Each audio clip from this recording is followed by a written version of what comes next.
Colossenses capítulo 3, nós vamos ler os versículos 1 a 4. Assim diz a palavra do Senhor. Portanto, se fostes ressuscitados juntamente com Cristo, buscai as coisas lá do alto, onde Cristo vive, assentado à direita de Deus. Pensai nas coisas lá do alto, não nas que são aqui da terra. Porque morrestes, e a vossa vida está oculta juntamente com Cristo em Deus.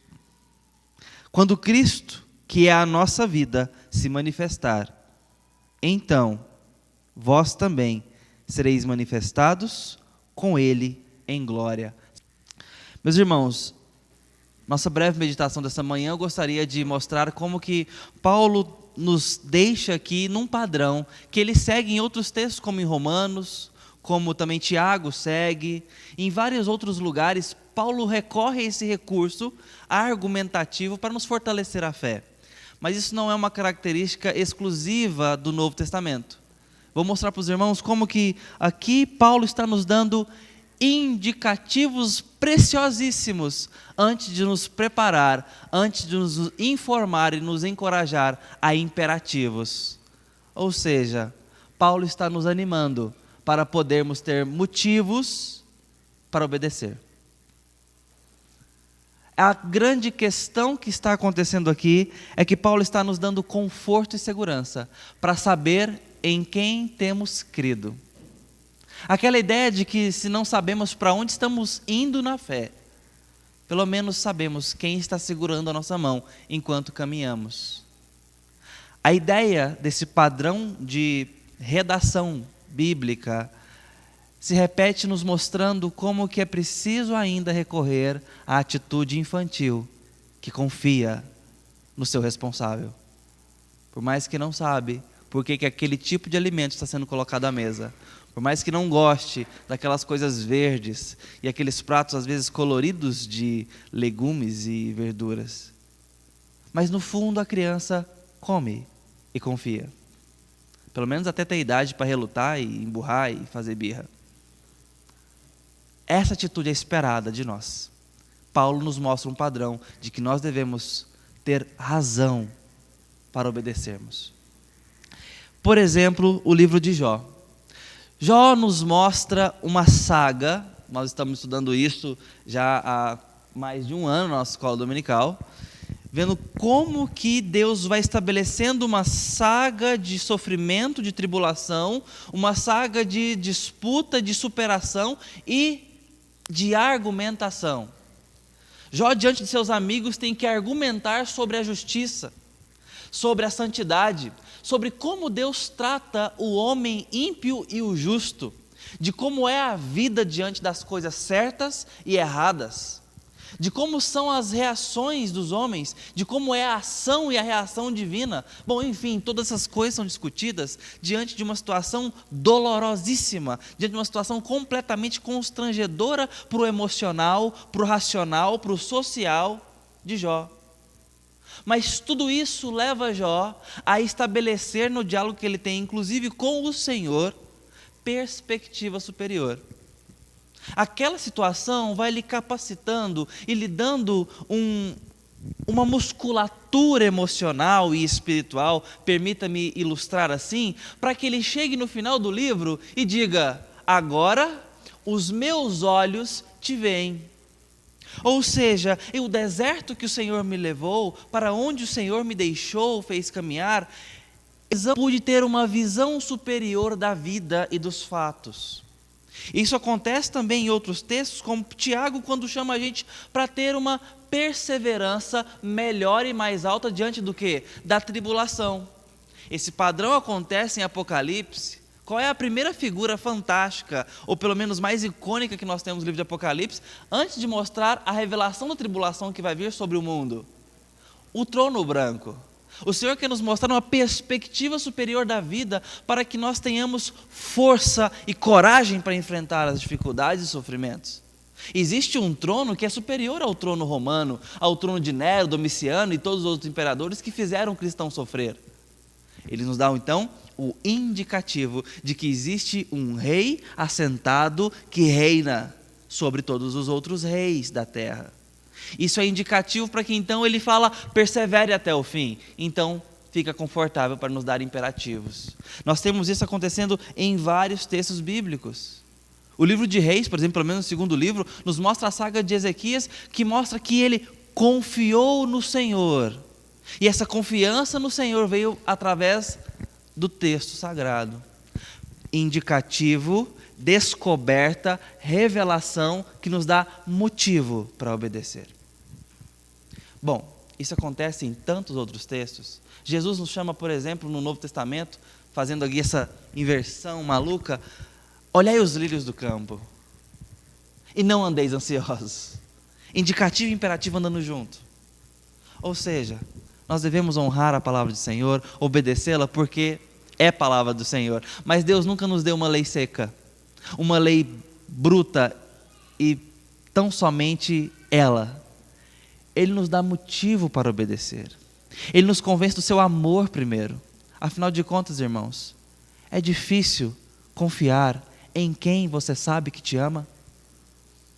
Talvez por isso esposas perguntam sempre para nós, você me ama? Porque as propostas da vida, os caminhos, as curvas, podem nos deixar inseguros. Será que nós estamos caminhando bem? Será que eu estou seguro? A gente tem certeza de tantas coisas, fato. E é normal que tenhamos mesmo, independente da etapa da vida que estejamos vivendo. As incertezas surgem porque nós não temos domínio do amanhã. Mas no que tange a família, ao laço conjugal, ou paternal, fraternal, nós queremos saber se somos amados nessa parceria.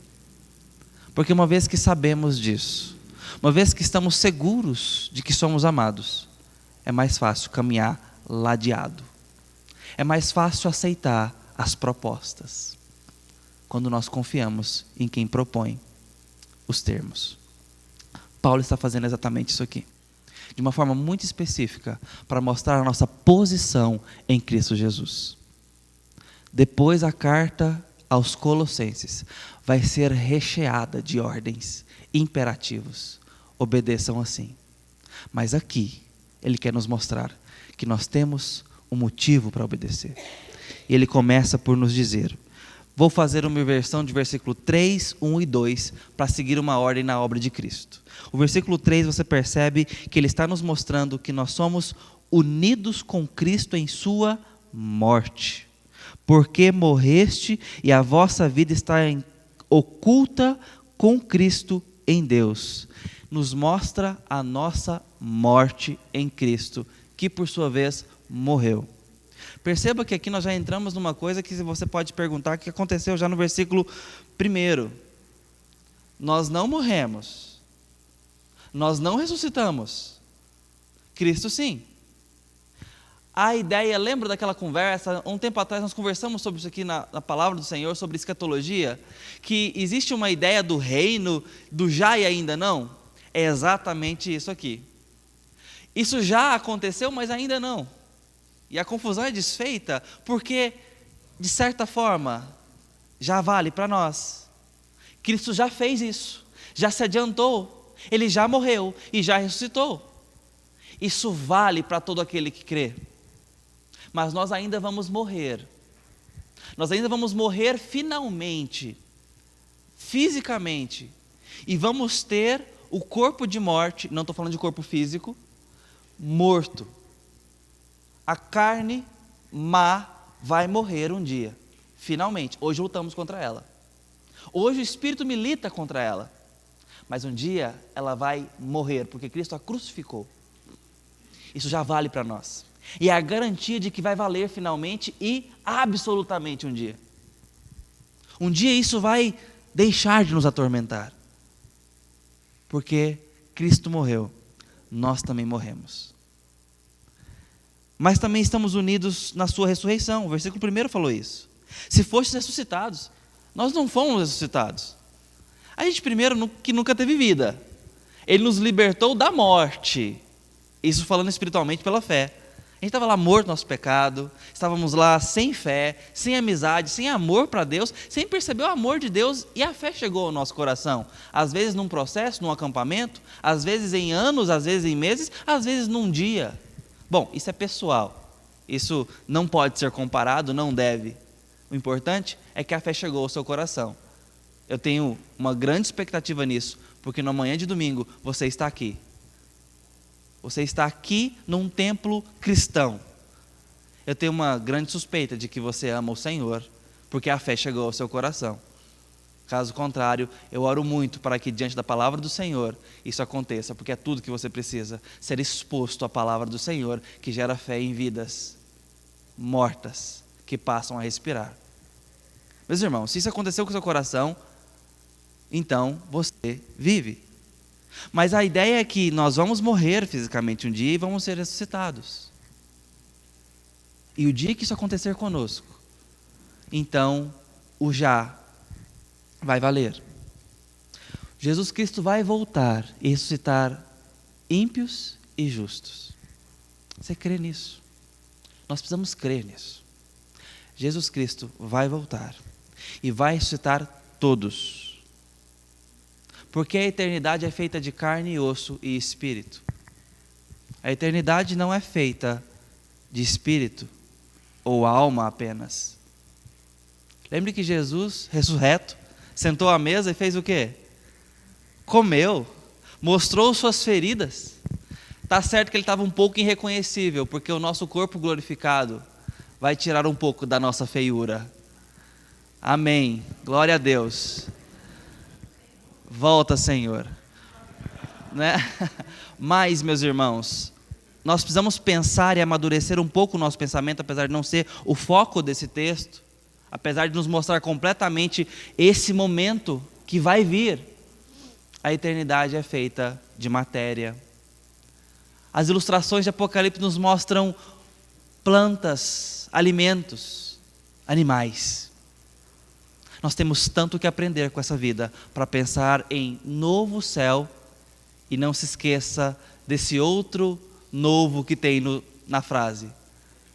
Terra. Novo céu e nova terra. A ressurreição fala disso, porque o nosso espírito já vai para o Pai. Estaremos na presença dele. A Bíblia chama isso de céu, mas isso não é novo céu. Novo céu ainda virá. E virá para a nova terra. E teremos corpo e alma. Será uma vida completa. O Senhor não criou a matéria para jogá-la fora. Ele amou o que criou. E a ressurreição diz respeito a isso. Nós seremos ressuscitados do pó. Então não importa se você foi sepultado ou cremado. É do pó, tá? Tá tudo certo. O Senhor sabe fazer isso num instante. Não se preocupe. Ele vai nos refazer o corpo. Vai unir-nos com a nossa alma. E nós estaremos perfeitos, íntegros, lavados, santificados, verdadeiramente livres. Por quê? Porque estamos em Cristo. Essa esperança é daqueles que estão em Cristo. E você não tem o direito de desperdiçar esse privilégio, esse indicativo. Você está seguro eternamente em Cristo. Então o texto diz: portanto, se fostes ressuscitados juntamente com Cristo. Isso não aconteceu ainda, mas já vale para você. Já, mas ainda não. Ainda não, mas já. Porque Cristo fez, então vale para você. Nós estamos atrelados a Cristo. Não ouse largar as vestes dele. Se ele der um passo para lá, vai junto. Não tem esperança sem Cristo. Nós vamos nos agarrar ao alicerce único que temos de esperança, com Cristo. Lembra o texto de Efésios que nos fala de bênçãos nas regiões celestiais? Toda sorte, aliás, de bênçãos nas regiões celestiais que temos, vai falar da adoção, vai falar da eleição, da predestinação para a salvação, da segurança eterna, de como nós somos feitos de mortos para vivos, de inimigos para amigos, de órfãos para filhos. Você vai ver que o texto está amarrado.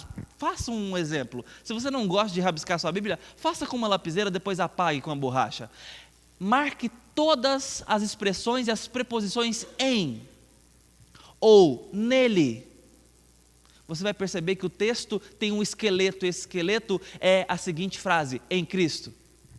Em Cristo somos adotados, em Cristo recebemos o dom da fé, em Cristo somos predestinados, eleitos e amados, em Cristo somos adotados como filhos, em Cristo somos verdadeiramente amados e penhorados pelo Espírito para a salvação eterna.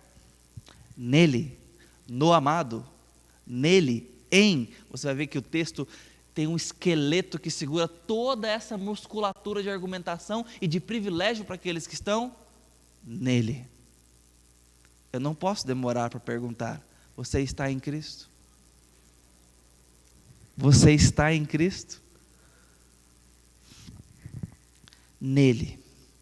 Versículo 2 então diz: unidos com Cristo, assentado à direita do Pai. É uma ideia de morte, ressurreição e de domínio. Cristo passou pela morte para matar o nosso pecado. Cristo ressuscitou para ressuscitar, nos dando vida plena. Cristo está assentado para que nos dê e nos forneça um reino onde viver para sempre. Santificados, vivos e em pleno exercício da vida. O seu domínio nos garante que Ele vai pôr um ponto final no mal, na injustiça e nos inimigos. Virá um tempo de paz, meus irmãos. Nós estamos desacostumados, infelizmente, falo pela minha geração com mais urgência ainda, de pensar na paz que virá. Porque nós estamos enamorados do tempo. Nós somos filhos do tempo. Deus nos chama a remir o tempo, porque o tempo está passando. E um dia ele vai acabar. E virá o que não é tempo. Virá o que é eterno. E nós vamos ter paz. Uma vida de verdade. Vamos ter tranquilidade, meus irmãos. Por isso a Bíblia não tem medo de nos encorajar a passar pelas dificuldades dessa vida. A lidar com pessoas que entram na nossa casa, irmã Vera. A lidar com aquelas coisas horrorosas que assustam a nossa vida. A saúde da nossa família, como lutamos com o Mateuzinho. A Bíblia nos encoraja a lidar com isso e enfrentar isso. As nossas perdas, nossos sofrimentos, nossos sustos, inseguranças. Porque isso é para o tempo, isso não é para depois, e é por um curto espaço de tempo. Prendam a respiração e sigam firmes, meus irmãos. É isso que a palavra de Deus nos diz. Porque isso é para o tempo, um tempo de evangelização, um tempo de comunicação, de descoberta do Senhor, sim, mas um tempo provisório que está passando. Virá um dia Jesus e trará consigo a eternidade e nos trará paz, e tudo vai ser colocado no seu devido lugar, e nossas dores terão doído no passado, não doerão mais. Nós precisamos entender isso e ter saudade do que ainda não existe para nós. Ter saudade do que ainda não experimentamos, chamado eternidade.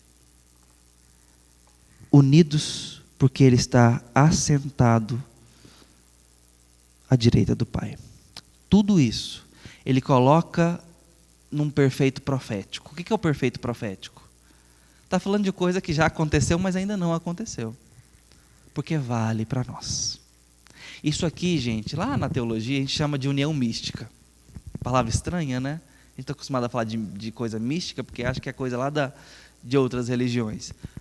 Mas é isso mesmo. É porque nós fomos unidos com Cristo de uma forma incompreensível. É uma união federal, representativa. Cristo nos representou. Essa é a união que temos nele. Se Ele passa o cartão dele, está valendo para nós. Essa é a união que temos com Cristo, na sua obra. O fato dele ter feito vale para nós. Deus o Pai disse que Ele se adiantou diante de muitos irmãos. Ele foi o primeiro de muitos irmãos. Irmãos que nós somos dele, na adoção que temos com o Pai. Essa é a nossa posição. E nós não podemos abrir mão. Cristo fez isso na sua obra e nos seus resultados. Nós somos participantes. Eu preciso perguntar novamente: você está em Cristo? Porque isso vale para aqueles que estão em Cristo. E se você não sabe do que eu estou falando, você que está me vendo ou ouvindo, não sabe do que eu estou falando, é muito simples e não tem mistério aqui. Basta você crer nesse Cristo. Se render a esse Cristo. Como disse o grande pregador inglês Spurgeon, se for para perecer, pereça rumo a Cristo. Não pereça rumo a outro lugar. Mesmo sem certezas, se lance nos braços dele. Porque não vale a pena perder a vida em qualquer outro lugar. Porque não tem esperança em outro lugar. Mas nós sabemos que todo aquele que rumar para Cristo jamais vai perecer. Porque ele disse e prometeu: de modo algum jamais lançarei fora aquele que vier a mim. Jamais. Não há clamor a Cristo que não seja atendido. Basta isto para você estar em Cristo. Basta isto. Para tudo isso valer para o seu coração, te dar uma segurança eterna. A expressão do versículo 3, ocultos ou oculta em Cristo, está nos falando de uma dupla segurança espacial. Nós estamos seguros aqui. Estamos seguros para o novo céu e para a nova terra. Estamos seguros diante do Pai. Estamos seguros nessa terra. A grande ideia aqui é de redenção. Nada, Romanos 8, vai nos separar do amor de Deus, porque estamos ocultos em Cristo. Estamos escondidos em Cristo. Não estamos expostos ao inimigo. Não estamos expostos. Nós podemos nos expor a muitas coisas complicadas para a nossa alma e para o nosso coração. Mas nós não estamos expostos, nós somos cobertos. A palavra é muito clara quando diz que além das coisas cooperarem para o nosso bem, nada, é um texto de exageros, tudo coopera e nada nos separa do amor de Cristo. Tudo coopera para o nosso bem e nada nos separa do amor de Cristo. Agora, o que é tudo e o que é nada? Tudo e nada são palavras que podem significar muitas coisas. Muitas coisas. Nesse caso, nada é uma coletânea de coisas. Você entendeu isso? Nada nos separa, ou seja, não tem nenhuma coisa das milhares que existem que podem nos separar do amor de Deus. E o tudo também, mais simples ainda. Tudo coopera. O que é tudo? Tudo. Todas as milhares de coisas. Entendam bem. Agora, Paulo nos dá uma lista do que pode ser tudo e o que pode ser nada nesse texto, significando a mesma coisa. Espada, fome, nudez, perseguição.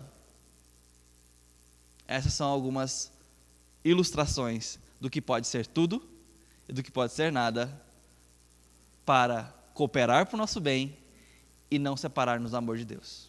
Ou seja, Deus pode fazer a espada cooperar para o nosso bem e isso não vai nos separar do amor de Deus. Deus pode fazer a nudez cooperar para o nosso bem, no caso aqui a vergonha, a falta, a escassez, cooperar para o nosso bem e não nos separará do amor de Deus. A morte, a perseguição, essas coisas podem estar na nossa vida, meus irmãos. Nós não devemos nos desesperarmos à vista dela. Devemos temer, sim, ficarmos inseguros, sim, ficarmos com medo, sim, porque isso nos machuca, isso nos fere, mas essa é a nossa vida, e essa vida é não dada gratuitamente, vai e viva e se vire. Não, Deus nos dá indicativos. Vocês estão seguros. Mesmo à vista dessas coisas, da perseguição e da espada, vocês estão seguros. Vocês estão em Cristo, estão seguros. Nenhuma dessas coisas tem o poder de te arrancar da minha mão. E é isso que importa, porque a nossa vida não é para o tempo, é para além do tempo. Então, se no tempo não formos arrancados do amor de Cristo, estaremos seguros para a nova vida. E nossos olhos têm que estar na nova vida. O importante é que o nosso passaporte está carimbado. Por mais que tenhamos percalços em filas, em trâmites, em jornadas, o destino final está garantido. Paulo está nos dando indicativos valiosíssimos. Versículo 4 diz o seguinte: quando Cristo, que é a nossa vida, se manifestar, há uma ideia de futuro aqui. Ele vai voltar. Ele vai aparecer. Nós vamos estar no lugar certo. E o que é certo se manifestará com certeza. A palavra de Deus em Coríntios diz que o que é em parte vai passar, mas o que é perfeito vai ficar. Ele está dizendo isso mesmo. Cristo vai vir e dar o peso exato das coisas. Hoje nós lutamos com a corrupção, hoje nós lutamos e ficamos indignados com as injustiças, com as maldades, com tanta crueldade, tanta corrupção, tanta sujeira, que nos gera desânimo, desesperança. Estamos ano de eleição. Quantos candidatos temos? Só para prefeito em Anápolis. Vixe. É muito. Meus irmãos, está claro? Não está claro. Daqui 2 anos vamos ter que lidar com presidência. Deus nos acuda. Olha como está a nossa política. Se passamos um pente fino, o pente quebra. Infelizmente. Meus irmãos, isso nos dá a desesperança do governo dessa terra. Nós precisamos de um raio de esperança. E o raio de esperança é entender que Cristo vai se manifestar. Eu não vou dar uma palavra otimista de que não, Deus vai levantar homens justos e vai governar a terra, porque Ele não prometeu isso. Mas eventualmente Ele dá-nos alívio, e nos dá governantes justos, e traz um período de paz. Mas nem sempre. Às vezes Deus nos disciplina através de governantes corruptos. Sim, a palavra de Deus fala que Ele faz isso, infelizmente. Talvez o Brasil precise aprender um pouco. Precise rever um pouco, o Brasil cristão, algumas de suas práticas. Se nós olharmos a história da Europa, vai ficar muito evidente como que Deus abençoou nação, coletivamente falando, todos os seus cidadãos, assim, de uma forma muito genérica e exagerada, com governantes piedosos. A sua palavra. Isso se perdeu e a situação só piorou. Se formos honestos historicamente falando, não tem para onde correr. Qualquer ateu tem que concordar com isso. Por mais que ele não vai falar que é um efeito de fé, prosperidade e paz são indiscutíveis quando existem. E nós sabemos motivos. Mas, voltando ao que temos de pilar, certo e fundamento, Ele vai se manifestar. E quando Ele se manifestar, nós vamos ter alguém que se assentado no trono de verdade, que vai nos dar um governo de paz. Isso nos dá 2 razões aqui. E eu quero avançar um pouco o texto que lemos, porque nós temos o versículo 8, o 10 e o 12, nos dando 2 exemplos de imperativos diante dessa bênção que temos de segurança. Estar com um entendimento muito claro sobre a nossa situação em Cristo, em primeiro lugar, nos dá desgosto pelo pecado. Olha o que o versículo 8 diz. Agora, pois, porém, despojai-vos igualmente de tudo: ira, indignação, maldade, maledicência, linguagem obscena do vosso falar. Estão seguros em Cristo? Estão confortáveis? Sabem que são amados, protegidos, estão segurados?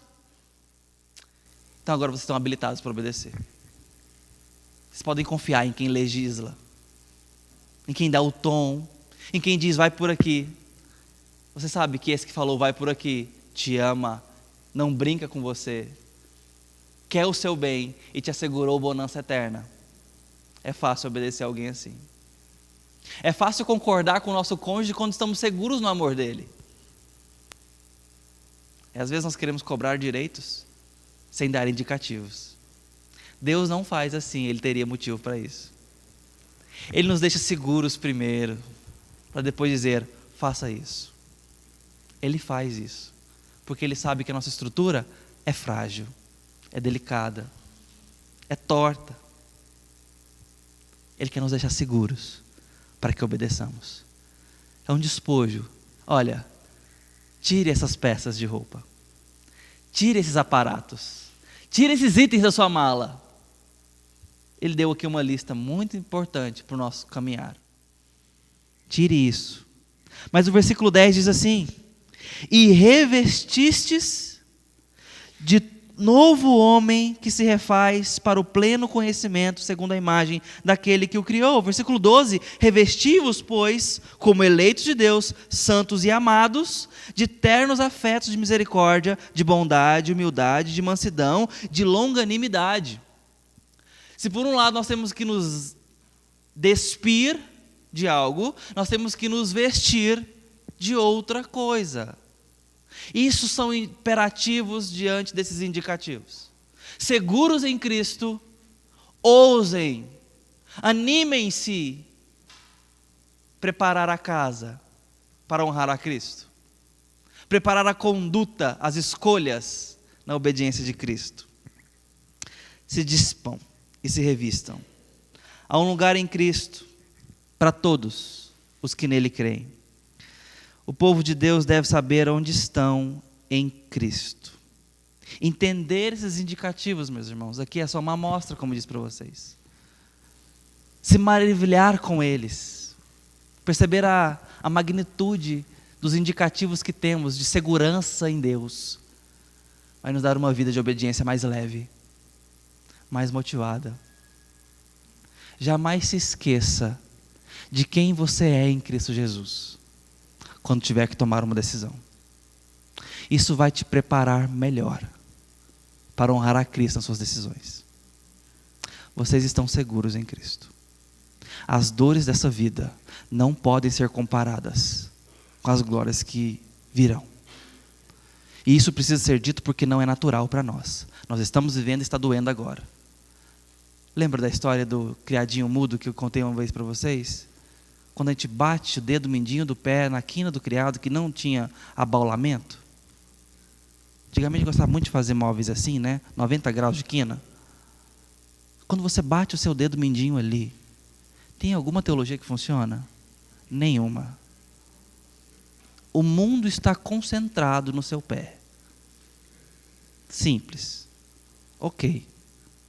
Mas mesmo para as maiores dores, obviamente é uma brincadeira, nós temos que lembrar que as dores desse mundo não podem dar palavra final à nossa existência. O cristão tem motivo para fazer velório como nenhum outro. É doloroso falar disso, é confuso, mas é verdade. Nós temos o privilégio de poder velar os nossos como nenhum outro povo na terra. Porque nós temos esperança. Nós temos razão, nós temos Cristo, que faz novo céu e nova terra. O carpinteiro sabe o que faz, e fez para nós. Creia em Cristo, não há esperança em outro lugar. Vamos orar.